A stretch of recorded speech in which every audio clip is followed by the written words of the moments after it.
I am Rabbi James Byers. And I'm Rabbi Alvia Byers. We're coming to you live from West Ghana, Africa, that is. We are in Elmina, and there's a lot of exciting things going on right now in Ghana.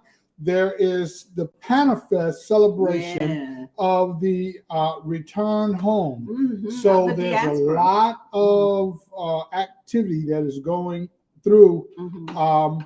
Well, it's about 15 days worth of events. So we're kind of coming up to we're in the last week of it. Right. And so as of the 5th, we'll complete the whole celebration.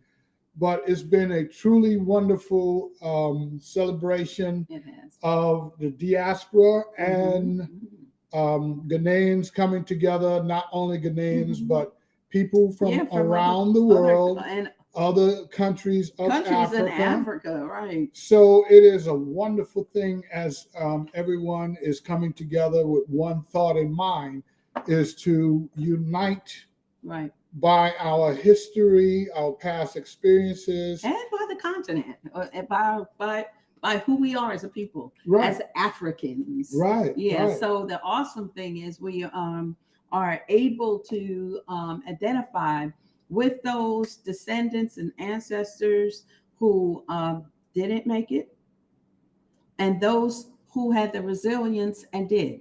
All have had resilience, because if you had the opportunity to ever go through one of the slave dungeons, you know the atrocities and the deplorable conditions they had to withstand. And some did not survive. Some died right there in those slave dungeons. And so we give honor this week. We give honor to them and for their resilience, and honor to those who was put on slave ships and was tough enough to get through it, and by the grace of the Most High. I don't want to make it sound like it was all about only our ancestors that made it. It had to be the grace of the Most High, that our ancestors who made it to the shores of the South America, North America, Europe, all different parts of the world, and how we have been able to sustain and remain. So now Panafest is going on, and it's been a wonderful celebration. Yes, it has. We've been trying to catch as much of it as we could, and there's just been so much going on. So we put some up on the Facebook account. If you go to Rabbi James Byers, if you are viewing this on Facebook, then you know where he is, and you'll be able to look at some of the excerpts. Just go to my page on Facebook. We've been able to put out there to broadcast, so we can give you just a little taste of it. But it's Panafest is every 2 years. Yes. So the last one was 2021. Now we're 2023. So the next one will be 2025. So if you're interested in coming, that would be a great time to come. Yes. 2025. If you're not already in the land. And for those who are thinking about visiting even before that time, we are currently working on a plan for next year for Shavuot or the Feast of Pentecost. Of Pentecost. In the land. So that will be a beautiful event, and it is Father's Feast Day. And so if you are interested, please reach out, and reach out to us. We will give dates at a later time to be arranged. And we will let you know everything according to that time and what will be going on. Yeah, we hope to come together, and our group come together, team, and see how we can put this together. And we will, when we finalize things and begin the whole process, we'll begin to put information out and just flood the media with that information. So if you're interested, you can always send us an email and say, hey, I'm interested, at Let's Talk Torah 01@gmail.com. That's Let's Talk Torah 01 gmail.com. And we will be sending information out there as soon as we know what's going on. This was just a vision that was given to us by the Most High to do something for a feast in the land. And we thought about Shavuot and how it would be great to do something during that time. There's coming a time where it will be commanded of us. The scripture already talks about all nations will come to the land for 3 times a year, actually, each of those feasts. And so if you are interested, again, just hit us on Facebook or YouTube. All right. Okay. So let's get ready to jump in. Yes. We start a new book, which is Deuteronomy. You know what that means?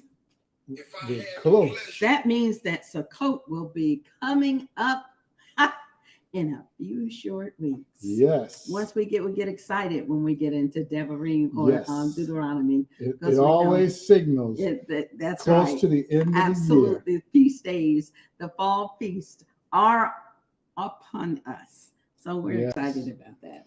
Deuteronomy chapter 1. We will start looking into the time of Moshe's death and take note, keep in mind that is, Moshe's death takes us right up to the 40th year, 11th month. So let's go ahead and start reading. And let's see. Okay. All right. Let me get my Deuteronomy assistance. 1. These are the words which Moshe spoke to all Israel beyond the Jordan in the wilderness, in the desert plain of Soph, between Paran and Tophel, and Lebanon, and Hatzroth, and the Horeb. 11 days' journey from Horeb by way of Mount Seir to Kadesh Barnea. And it came to be in the 40th year, in the 11th new moon, a month, on the first day of the month, that Moshe spoke to the children of Israel according to all that Yahweh had commanded him concerning them, after he had stricken Sihon, sovereign of the Amorites, who dwelt in Heshbon, and Og, sovereign of Bashan, who dwelt at Ashroth in Edrei, beyond the Jordan, in the land of Moab. Moshe undertook to declare this Torah, saying, Yahweh our Elohim spoke to us in Horeb, saying, you have dwelt long enough at this mountain.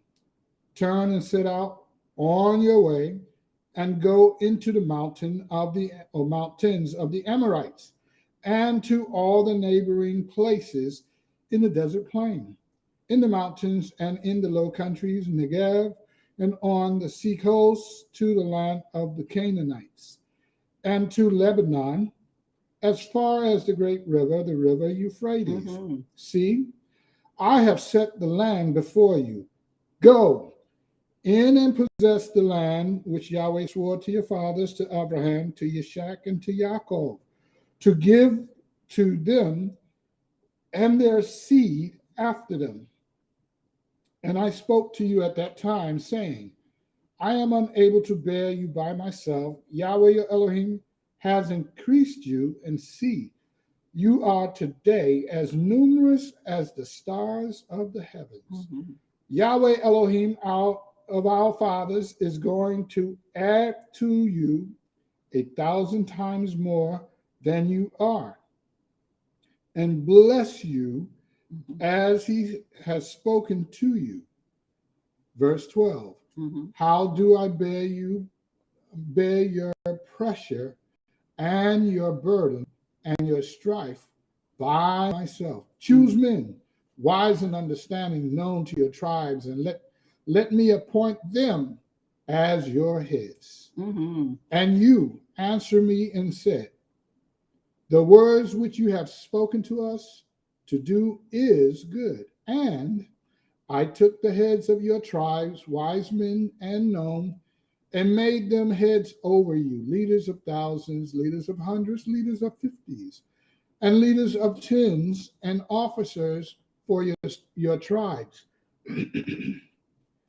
And I commanded your judges at that time, saying, when hearing between your brothers, judge righteously between a man and his brother, or the stranger who is with him.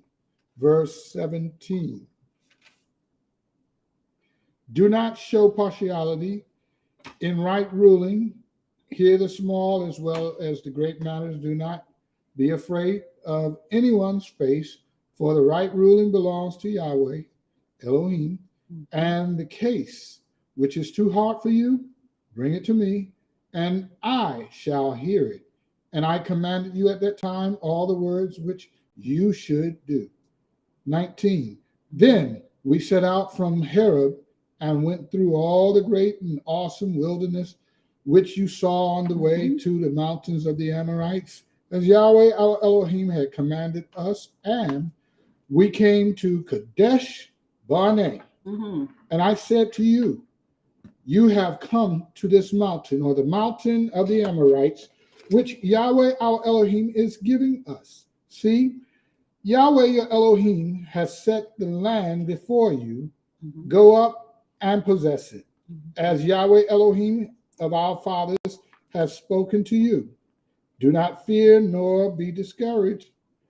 And all of you came near to me and said, let us send men before us, and let them search out the land for us, and bring back word to us of the way by which we should go up, and of the cities into which we should come. 23. And the matter was good in my eyes. So I took 12 of your men, one man from each tribe. Verse 24. You ready? Verse 24. And they turned and went up into the mountain and came to the Wadi Eshcol and spied it out. And they took some of the fruit of the land in their hand and brought it down to us. And they brought back word to us, saying, the land which Yahweh our Elohim is giving us is good. But you would not go up and rebelled against the mouth of Yahweh your Elohim, and grumbled in your tents and said, because Yahweh was hating us, he has brought us out of the land of Mizraim to give us into the hand of the Amorites, to destroy us. Where are we going to? Our brothers have made our hearts melt, saying, the people are greater and taller than we. The cities are great and walled up to the heavens. And we saw the sons of the Anakim there too.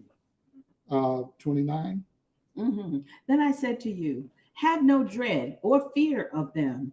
Yahweh your Elohim, who is going before you, he does fight for you, according to all he did for you in Mizraim before your eyes, and in the wilderness, where you saw how Yahweh your Elohim has borne you as a man bears his son in all the way that you went until you came to this place. Yet in this matter, you are putting no trust in Yahweh your Elohim, who is going before you in the way to seek out a place for you to pitch your tents, to show you the way you should go, in fire by night and in cloud by day. And Yahweh heard the voice of your words and was wroth and took an oath, saying, not one of these men of this evil generation shall see that good land, of which I swore to give to your fathers, except Caleb, son of Jephunneh. He shall see it, and to him and his children I give the land in which he walked, because he followed Yahweh completely. And Yahweh was enraged with me for your sake, saying, you do not go in there either. Yehoshua, the son of Nun, who stands before you. He shall go in there. Strengthen him, for he shall cause Israel to inherit. And your little ones and your children, who you say are for prey, who today have no knowledge of good and evil, they are going in there, and to give, and to them I give it, and they are to possess it. But you take and turn and take your journey into the wilderness by the way of the Sea of Reeds. Then you answered and said to me, we have sinned against Yahweh. We ourselves are going up, and we shall fight as Yahweh our Elohim commanded us. And when each one of you had girded on his battle gear, you were ready to go up into the mountain. And Yahweh said to me, say to them, do not go up nor fight, for I am not in your midst, lest you be smitten before your enemies. So I spoke to you, but you would not listen, and rebelled against the mouth of Yahweh, and acted proudly, and went up into the mountain. Then the Amorites who dwelt in that mountain came out against you and chased you as bees do, and drove you back from Seir to Hormah. And when you returned and wept before Yahweh, but Yahweh would not listen to your voice, nor give ear to you. So you dwelt in Kadesh many days, according to the days that you dwelt. All right, so let's jump in to discussion back from chapter 1, beginning. So from the very beginning, we see that they are now on the move. So let's recap just a little bit. They spent 1 year at the Mount of Sinai, Mount Sinai. And now they are moving and on the way. But we know that they had Passover at the foot of Mount Sinai. And then they left. So that's what gives us our timeline. But they couldn't leave out right after Passover because their sister Miriam was sick, because between the three of them, the three siblings, Moshe, Aaron, and Miriam, he called them into a meeting. And from that meeting, Miriam received leprosy. And so she was put outside of the camp for 7 days, which gave them additional time. And so this is, giving us a timeline as to where they were when they left. Now, they are into, as verse 3 is giving us, it came to be in the 40th year, in the 11th month, on the first day, that Moshe spoke to the children of Israel according to all that Yahweh, after he had stricken Sihon. So we know where they are now. They are at the top of where the river, Jordan River as it's known, but it is really the Jordan with a Y. Jordan River. They're going into the land. They still have 7 more battles that they must fight. And so that gives us a very good timeline. 40th year. Where are they? They're fighting Sihon, the sovereign of the Amorites, and Og, Bashan of Bashan. So we know where they are. There's old songs that I remember they used to sing. I guess you can say back in the day, one more river to cross. So they were at the one more river to cross before into the promised land. And still they would fight 7 more battles on their way in, taking those lands. Now, the thing, verse 5, verifies that beyond the Jordan, in the land of Moab. So they are in Moab territory. And why is that very important? because it takes us back to Ruth, Naomi, because if you remember your history, that Yeshua will come from the loins of Elimelech, Elimelech,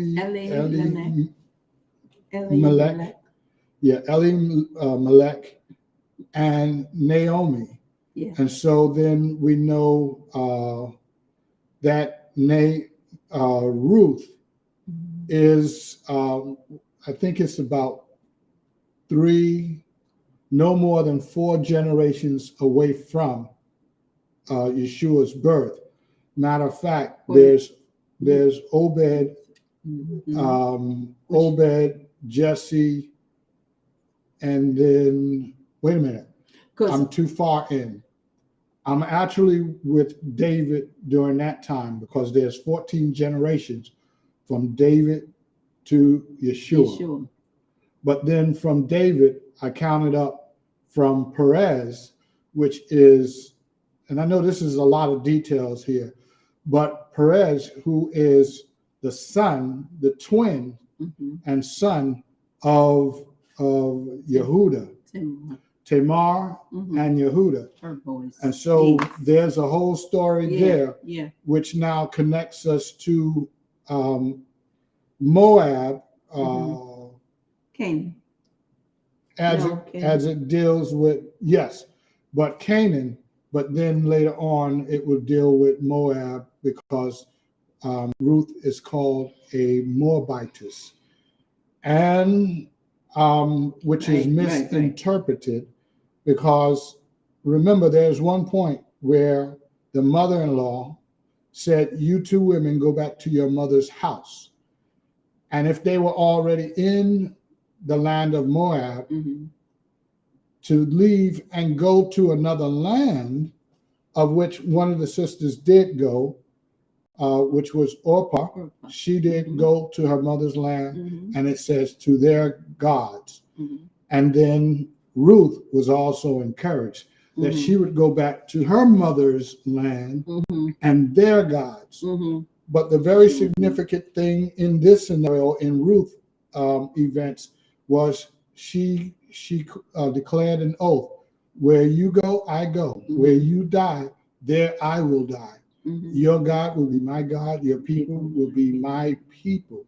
That's a very major turn of events in history. Now, so I'm thinking there was 4. So it was David.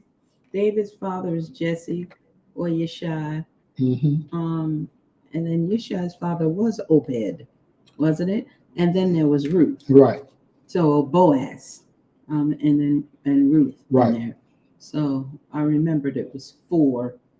Yes. 3 generations in between David. Boaz to David.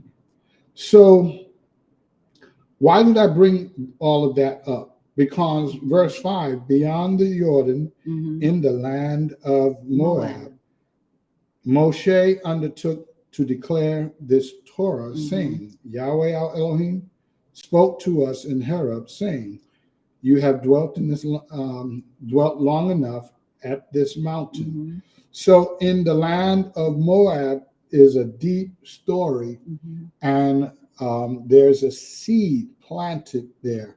Now, the thing I'm hoping to bring out is that 3 of the tribes chose to not go into the land, but remain on the outside of the land. But they went into a promise, an oath, and said that we would go with you and fight.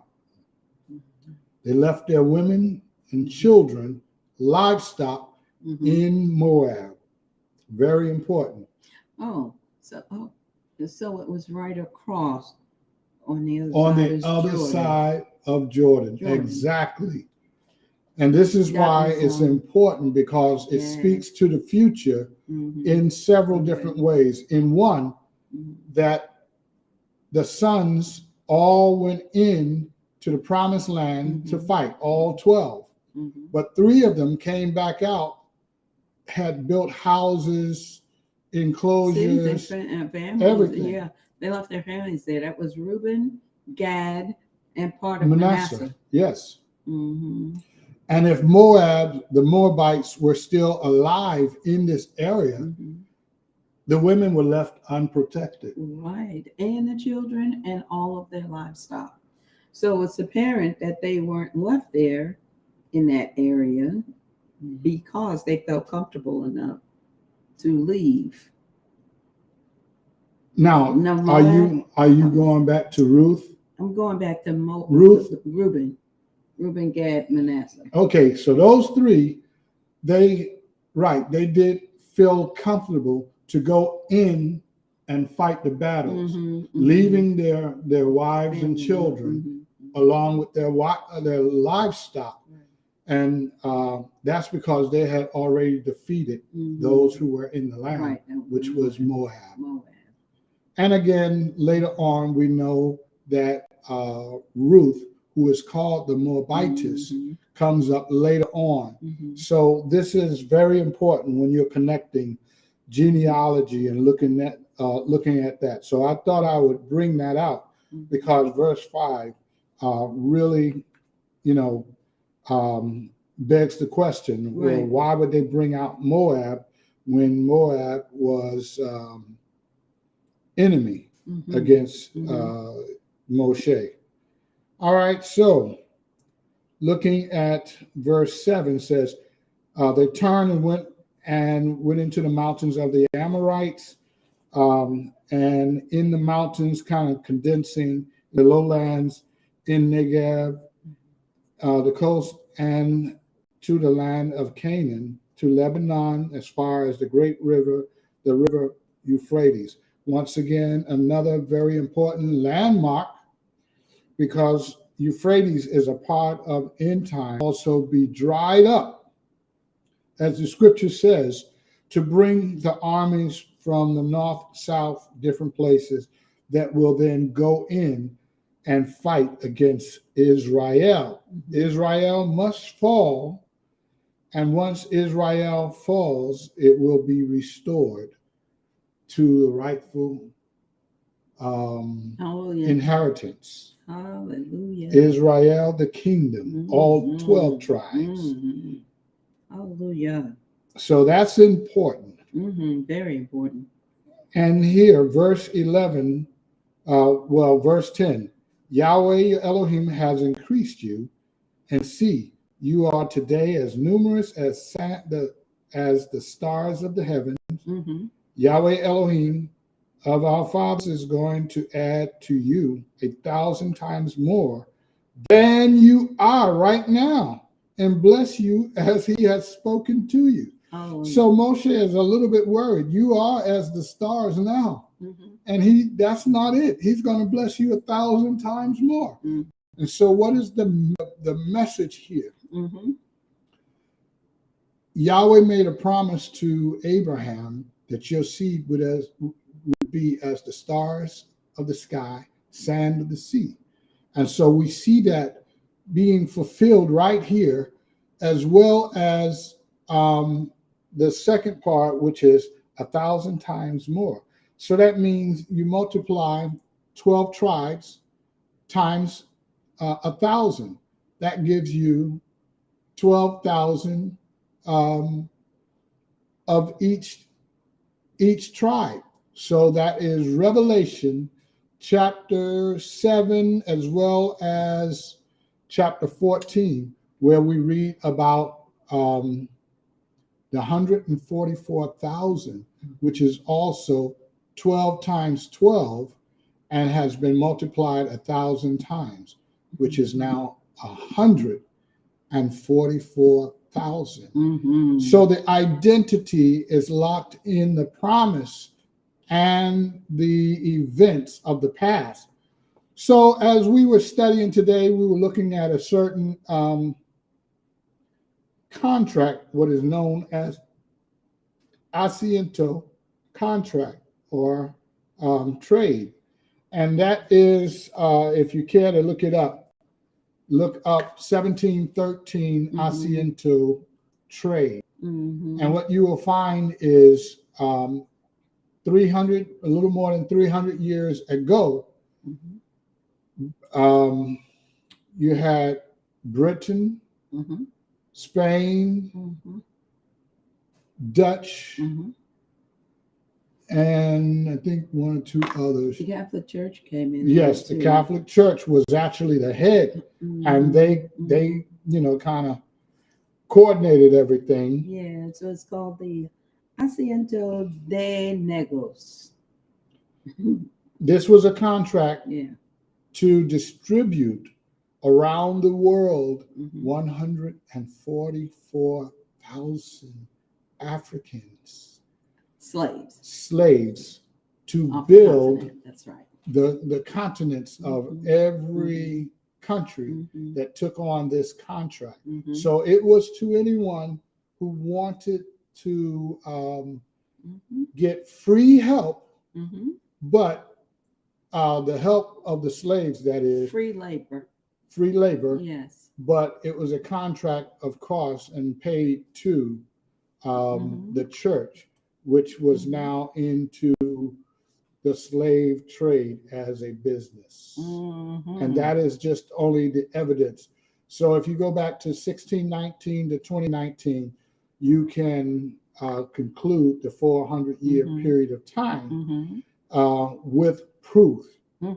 So, and they say the first Asiento was they looked at it, the Spaniards, in 1519, I think it was. Well, if you go back to 1492, and this would include Christopher Columbus and why they had to get out of Spain. They were, the Hebrews were kicked out of Spain. As they were kicked out of Spain and Portugal, where did they have to go? But into Africa. Exactly. You know, I was sitting down and looking at this, and it says the Spanish government in 1518 introduced the Asiento to supply the new colonies with slave labor. The Asiento was a license to supply a given number of slaves. The Spanish authorities sold the Asiento to the highest bidder, and the money went to the Spanish king and queen. So in 1713, I mean, that's almost 200 years later. And that was Ferdinand. Does it name them? It names Queen Anne of England and King Philip V of Spain signed it. And let me tell you, the Catholic Church signed in right on it too. So a lot of that gold up there in those Catholic Church in the Vatican and all of that, a lot of those Catholic cathedrals were built by slaves. There are slaves. The White House built by slaves. Yeah. This is so deep that it goes. What they had intended on doing was taking 4,800 slaves per year for 30 years. That's the contract. Amount to 144,000. That was a mockery to the Most High. But it also, let me tell you, it was also the fingerprint of the Most High. Yes. Of the people who had disobeyed his commandments and walked outside of his covenant and his laws. And were scattered to the four corners of the earth. Absolutely. And he promised. He said, if you walk outside of this covenant, I'm going to put you on slave ships. And said he didn't say Deuteronomy. He didn't say somebody else was going to do it. He said he was going to do it. Right. And so it was by his hand, his authority. Look, nothing happens unless Father Yah allows it to happen. So right here in the first chapter, we begin to see how interwoven that these significant eras, places, time, locations, personalities of the different descendants of Israel. Right. They tell us a story. Yahweh is writing the end from the very beginning. And so this is so important because the scripture is being fulfilled where he says, I call for my firstborn out of Egypt. Out of Mitzrayim. You know, and thinking about that, how we see that, it makes me think of the ministry here that we attend on some Shabbats, which is called Horeb Mitzrayim, the light in Israel, in Egypt, the light in Egypt. And that's what we were. And let me tell you, that's what we are everywhere we go. Everywhere we go. We have that light. And we just want to say shalom to our brother. You're watching live from Taifa. Oh, Taifa. Oh, it's so good to have you on. Taifa, I think that's Israel. Taifa, why am I thinking that's the Upper Ghana? Is it? Okay, okay. You know, I'm still getting to know this. Brother Mansa, yes, it has been a long time. Yes. But you know, you correct us on where Taifa is. We're still getting used to that. Shalom, Billy. Shalom, shalom. Good to have you in. Good to have you on. Also, good afternoon to you. All right, so let's see. Now we need to also mention that none of the first generation is going into the promised land except verse 36. Caleb, right, and Yehoshua. Why? Because they followed him completely. And that's something, and he says that about Caleb. And Caleb is not a descendant. Exactly. He's not one of the 12 tribes. Right. He is, again, this connects to Moab. I told you this was very important. Connects to the nations. Right. And Yahweh does that often. Well, he'll have that one or that two. We see the woman, a Shemaronite, in Yeshua's time, that he connects and draws people back. And that's the word. Those who want to come in and become part of Israel, that they can do it. And it's only that by obedience. They don't have to come and they don't have to convert. People had this whole conversion thing going on. There's nothing in the Torah that says you have to do that. All he says is come in and start walking. Start walking it out. Start living it. Start looking like a Hebrew. And then you become of the house of Israel. So that's how it works. That's what Caleb did. And Caleb is now a pivotal figure within the Exodus and the walk. Exactly, because he moved up to the head the head of the tribe of Yehuda. Of Yehuda. Exactly. Of the kingly tribe. Right. He was not a Israelite. I mean, by his bloodline. By blood, he was a not. Kenizzite. Kenizzite. How about that? So, son of Yefuneh. How about that? Kenizzite. How about that? So everybody who says yes, they have to be blood born. And then just tell them, well, I'm born of the blood of Yeshua HaMashiach. You know. That makes you heirs. That makes you heirs. That's right. Hallelujah. Amen. So as we continue in closing chapter 1, verse 44, they went to battle against the Amorites, and Yahweh told them not to. And he said, they drove you back like bees. So they were warned to not go up and fight because I don't go with you. And so Yahweh is saying, I'm not with you. You probably may not win this fight, but they wanted to go anyway. And then they were put in timeout because the city where they dwelt, it says in 46, it says that he beat them back, like they beat them back like bees. And so you dwelt in 46. So you dwelt in Kadesh many days according to the days that you dwelt. Mm-hmm. And that's kind of time out, because Kadesh means to be set apart. Mm-hmm. And it means to be holy, but it means to be set apart.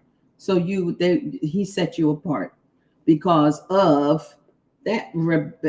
There was always an issue of rebellion with the house of Israel and not being obedient to the voice of the Most High. Chapter 1 really kind of gave us the basics for the topic, so it doesn't change in chapter 2. So I'm going to start summarizing so we can get all the way through chapter 3. So we go to 3 and 22. Okay.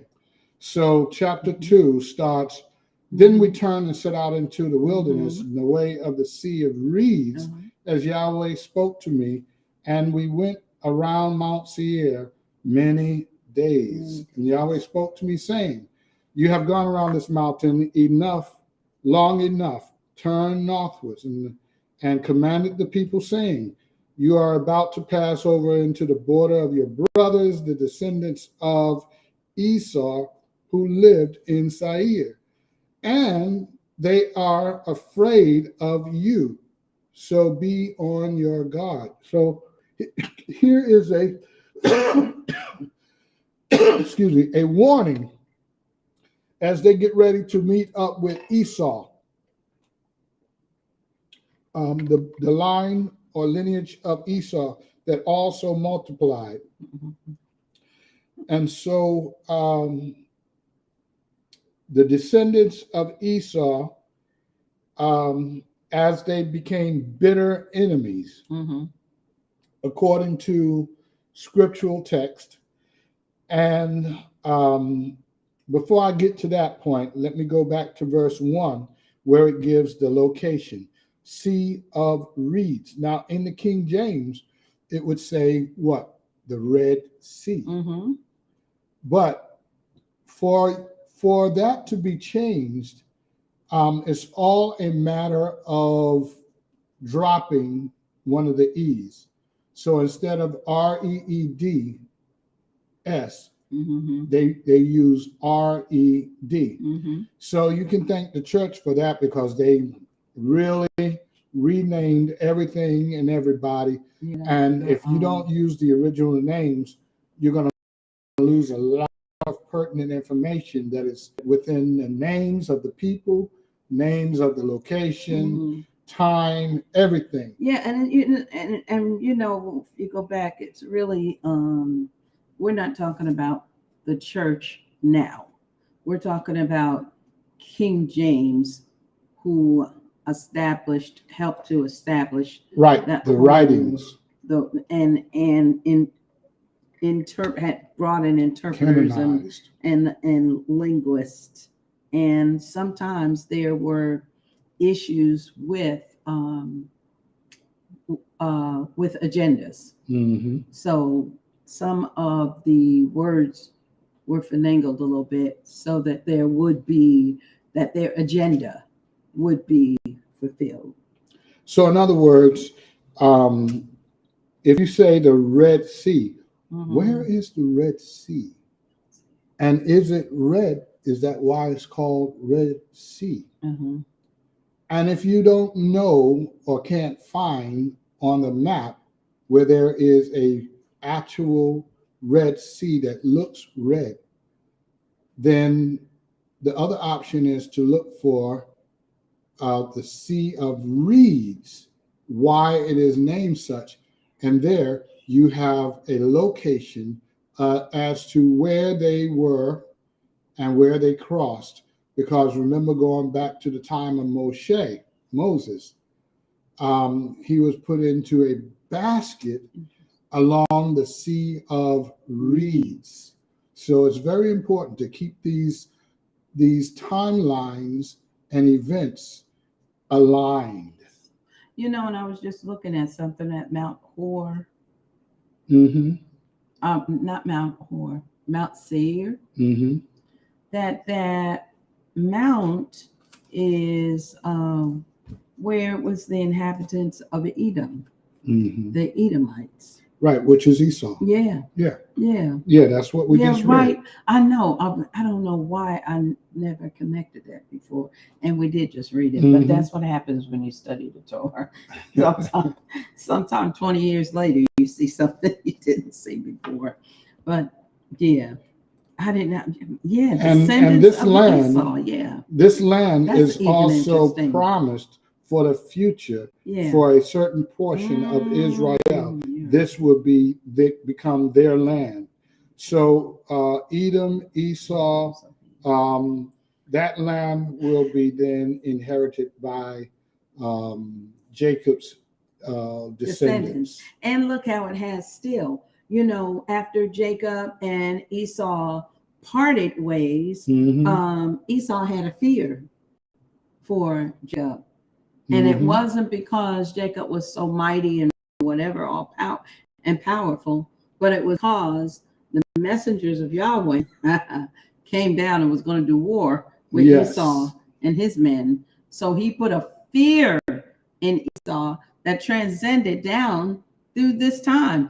Because of 4, it says in the end of 4, it says Esau, who the descendants of Esau who live in Seir, and they afraid of you, so be on your guard. They would that fear had been passed down, transcended down through those generations, because Jacob and Esau have been gone by this time.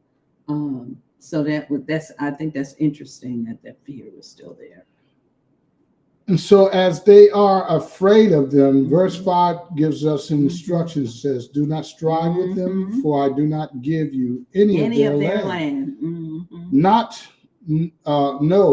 so much as one foot, because I have given Mount Seir to Esau as a possession.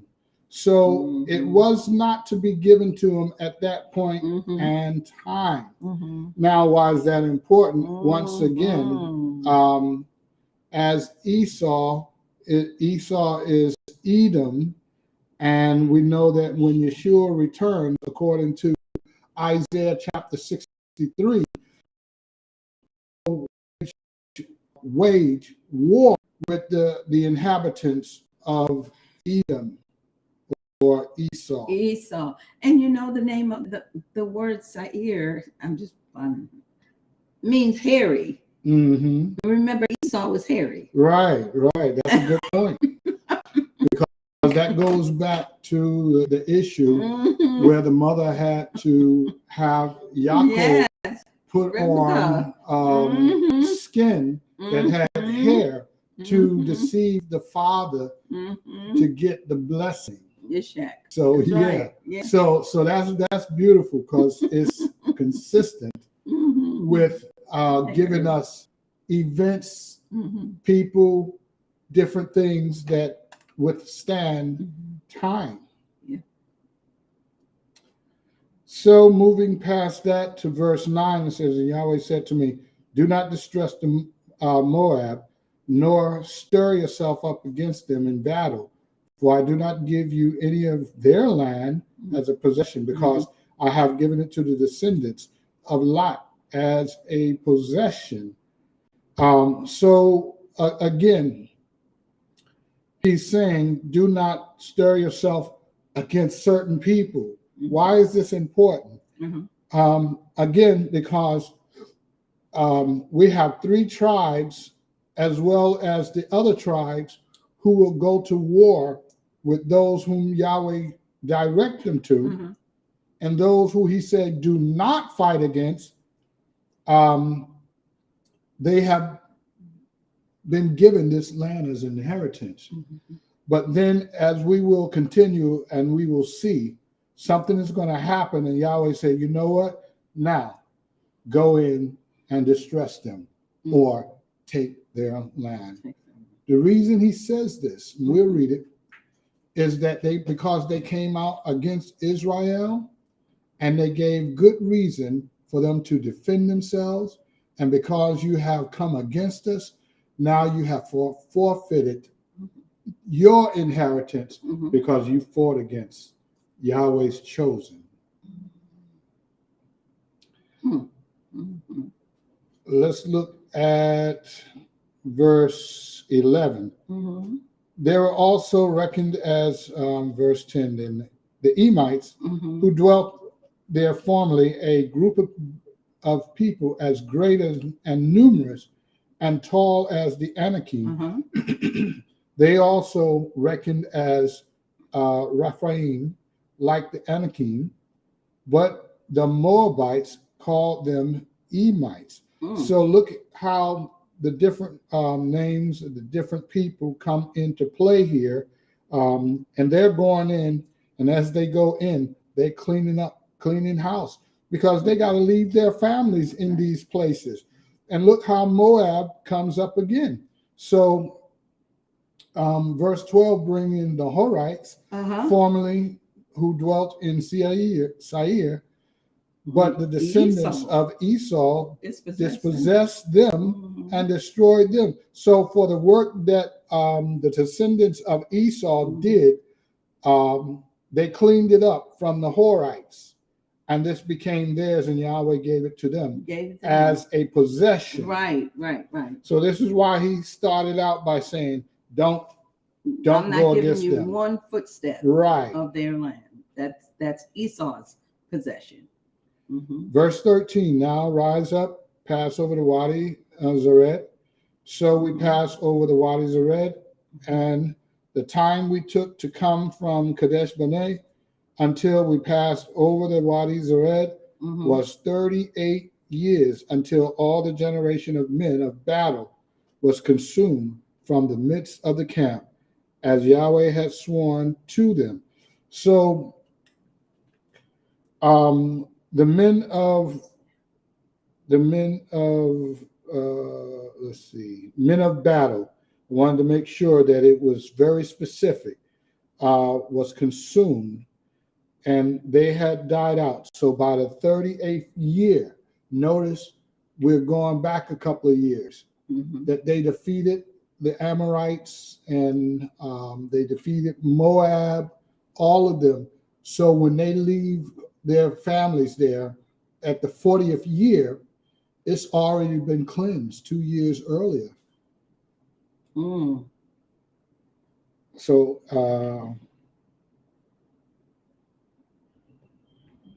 Numbers chapter 33, verse 38 tells us that Aaron died at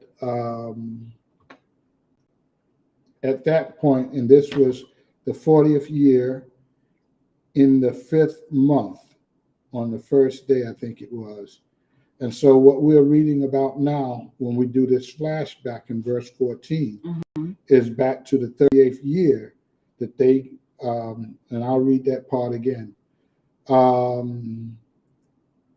Verse 14, in the time we took to come from Kadesh Barnea until we passed over the Wadi Zered was 38 years, until all the generation of the men of battle, very specific, was consumed from the midst of the camp, as Yahweh had sworn to them. So verse 15, and also the hand of Yahweh was against them to destroy them from the midst of the camp until they were consumed. And it came to be, when all the men of battle had finally perished from among the people, that Yahweh spoke to me, saying, this day you are to pass over Ar, the boundary of Moab. So we are at the 40th year, which is actually the 39th year and the 11th month, and the first day when this battle begins. And so all of this goes into proof of Ruth, really. All of this is the what you have to follow up to know about Ruth, the Moabitess, why she was called Moabitess, because there's a lot more to this, but I don't want to go into it now, because I need to, kind of be bringing this to a close for the next chapter. But trust me, when you start following those genealogies, this is what I was doing. I was showing you proof of Moab, who was there, the women and children, the livestock, and they went into battle. And this is the 40th year. So coast is clear of the enemy, that is.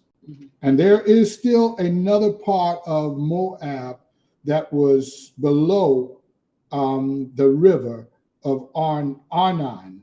So you read through that very specifically in knowing how much of the land they took, because verse 30 says, but Sihon, and this is what I was saying, he told them to go back out and take all of that now. Sovereign of Heshbon would not let you pass over, for Yahweh your Elohim hardened his spirit and strengthened his heart to give him into your hands as it is to this day. And Yahweh said to me, see, I have begun to give Sihon and his land over to you. Begin to possess it in order to possess his land. Sihon and all his people came out against you, against us to fight at Yahaz. And Yahweh, our Elohim, gave him over to us. So we struck him and his sons and all his people, and we took all his cities at that time, and we put them, men, women, and little ones, every city under the ban. We left none remaining. So 34 is the proof that there was none who survived. They killed them all. And so I think that's the major point we need to raise in chapter 2. Chapter 3, and you said it goes to verse 22? 22. Okay. Chapter 3, we'll do a summary as well. Verse 1. Then we turned and went up the way to Bashan, and Og, the sovereign Bashan, and came out against us, and he and all his people to battle at Edrei. Yahweh said to me, do not fear him, for I have given him and all his people and all his land into your hand, and you shall do to him as you did to Sihon, sovereign of the Amorites, who dwelt at the land of Heshbon. So Yahweh our Elohim gave into our hands Og, sovereign of Bashan, with all his people, and we struck him until he had no survivors remaining. So Yahweh is cleaning house. That's right. And this is going to happen again, but we need to, know what has taken place, because I keep saying this. This is very important to know how Ruth the Moabitess is not native to Moab, or she wouldn't have never been told to go to your mother's house, your mother's land. She was already in Moab. So if that wasn't their land, then there was no need to say that. And that comes out of the first chapter of the book of Ruth.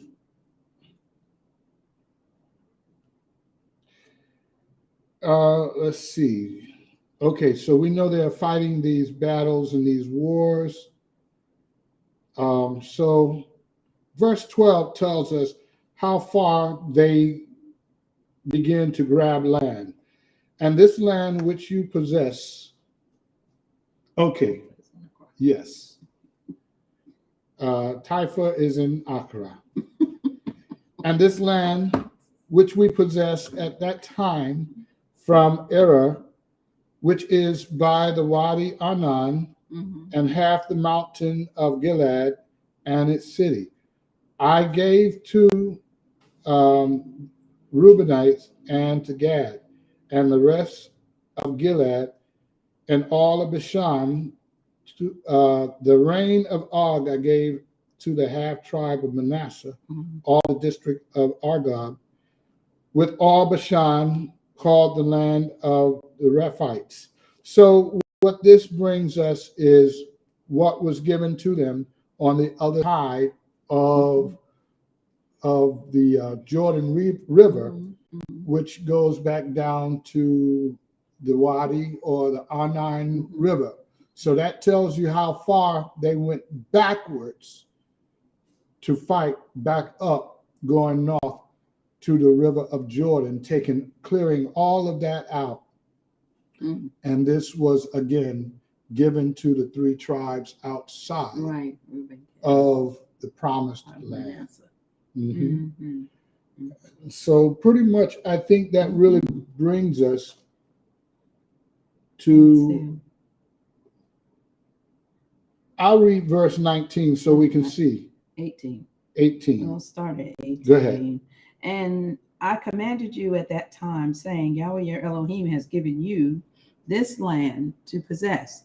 All you sons of might pass over, armed before your brothers, the children of Israel, but let your wives and your little ones and your livestock. I know that you have much livestock. Stay in your cities, which I have given you. 20. Until Yahweh has given rest to your brothers as to you. And they also possess the land which Yahweh your Elohim is giving them beyond the Jordan. Then you shall return each man to his possession, which I have given you. So that right there is proof that the land on the outside, a certain portion was taken, given to those who wish to remain on the outside, which is very significant because those of us who are on the outside of the Jordan River would be taunted by those who live in the land, saying, what inheritance what inheritance do you have with Elohim? Right. And so because you are on the other side, you did not inherit with us. And so this is where it goes into 1 Samuel, and it chapter 7, I think it is, where it talks about altars that they had built to only simulate the knowledge and the time of events that we were there and built the altar in the land. So we had firsthand knowledge of what it looked like. So in the future, when your sons say to our sons, you have no part with us, then this is to stand as a pattern of inheritance. That's right. That says we must have been there, because if you look at the custom and traditions of a people, you find some evidence of their inheritance and who they are. That's right. Which is now beginning to happen. That's right. With there's some movies that are out there. One is Hebrews to Negroes, and that's Ronald Dalton Jr. And he's lifting up his voice loudly with showing patterns. And then you also have others as well, but these two I have right off the top of my head, which is Benaiah Israel, who's doing a lot of movies putting together. You can find on YouTube. Right. You can find all Benaiah's Israel's movies. Most of it, because there's some you have to go to Netflix and Patreon. But the point is that they are matching history, events, language, customs, all of these things showing proof. So there's a legacy left by Yahweh. DNA. E1B1A. We don't have to try to fight this by word of mouth. Right. I'm Israel. No, I'm Israel. Right. But you look at the history of Israel. Absolutely. We read about it. Absolutely. And Yahweh have left us trails of bread. That's right. So that we can understand absolutely who we are. So Israel, let's wake up. And I just want to read the last verse, 22. Do not fear them, for Yahweh your Elohim fights for you. Hallelujah. And we have to remember that Yahweh, he is Yahweh Sebaot. He is the Elohim who fights, is a mighty warrior. who fights for his people. Yes. So, I mean, people can say that we're not the house of Israel. Doesn't matter what people say. Doesn't matter what people think, because we are who we are. And what we used to say, the proof is in the pudding. Yes, yes. It's all in the pudding. It's all in our DNA. Don't be mad about it. Don't be mad, haters. But anyway, we just we have to know. Truth will be revealed.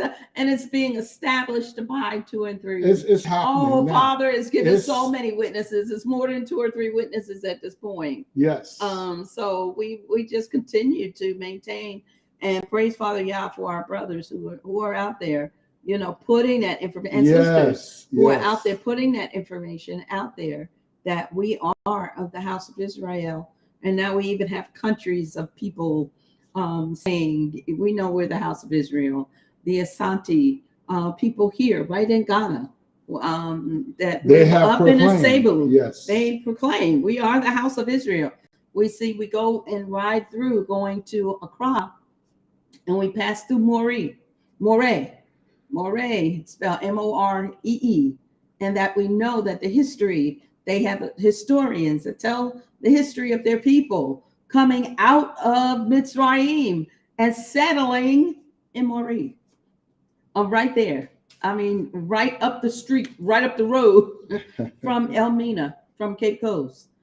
So there's so many witnesses, you know, it's truth being established, and it's right in front of our faces.